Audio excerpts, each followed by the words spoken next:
အရွယ်ရှိတော့ကပစ္စည်းဥစ္စာကိုရအောင်မရှာလိုက်ခြင်းကြောင့်အရွယ်ကောင်းနေတဲ့အချိန်မှာကုသိုလ်တရားတွေကိုချင်းတရားကောင်းမွန်မှုတွေမလုပ်ခဲ့ခြင်းကြောင့်ကိုချင်းတရားကောင်းအောင်လည်းမလုပ်ခဲ့လုပ်တဲ့လုပ်ထိုက်တဲ့ကိုချင်းတရားတွေမလုပ်ခဲ့ဘူးစီးပွားဥစ္စာလည်းမစုဆောင်ခဲ့ဘူးနှစ်ဖက်စလုံးဆုံးနေတယ်သူစီးပွားဥစ္စာရှိရင်တစ်ဖက်ကတော်သေးတယ်လို့ပြောမှာခုကစီးပွားဥစ္စာလည်းမရှိဘူး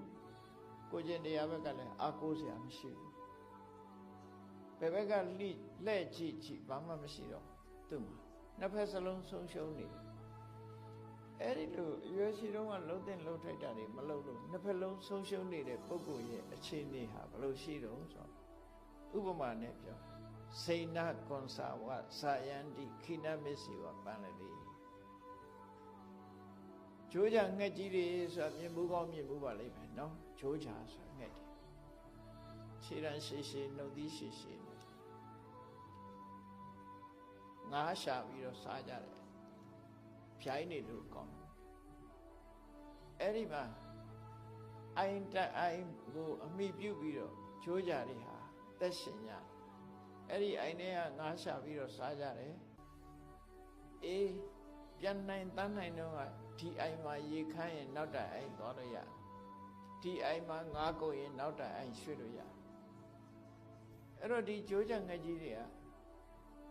အိုမင်းလာပြီးတော့အတောင်တွေပဲကျွတ်လာတဲ့အခါကျတော့ဟိုအိုင်ကနေဒီအိုင်ကိုပြန်သားနိုင်ခြင်းမရှိကြတော့အတောင်တွေကျွတ်ပြီးတော့အသက်အရွယ်ကြီးလို့အိုမင်းလာတဲ့အခါလူကလည်းအကောင်ကလည်းအိုမင်းလာတယ်သူကျက်စားနေတဲ့အိုင်ထဲကလည်းငါးတွေကုန်လာတယ်မိုးခေါင်ရေရှားလို့ရေတွေခမ်းသွားပြီးတော့ငါးလည်းမရှိတော့ဘူးနော်ငါးလည်းမရှိတော့ဘူးကိုယ်ကလည်းတခြားအိုင်ကိုပြန်နိုင်ခြင်းမရှိတော့ဘူးဆိုတဲ့ဂျိုးကြံငှက်တကောင်ရဲ့အခြေအနေလို့ဖြစ်နေပြီတဲ့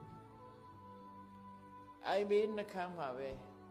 ငါးပြရမလားလို့မျောလင်းချက်နဲ့အဲ့ဒီနားမှာပဲသိဆုံးအောင်မှာပဲဖြစ်တယ်တခြားလည်းမသွားနိုင်တော့အဲ့ဒါ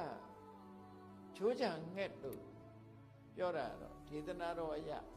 မြတ်စွာဘုရားထင်ရှားအောင်ပြောလိုက်တဲ့စကားပေါ့နော်ဘယ်လိုပဲဖြစ်ဖြစ်အခုလို့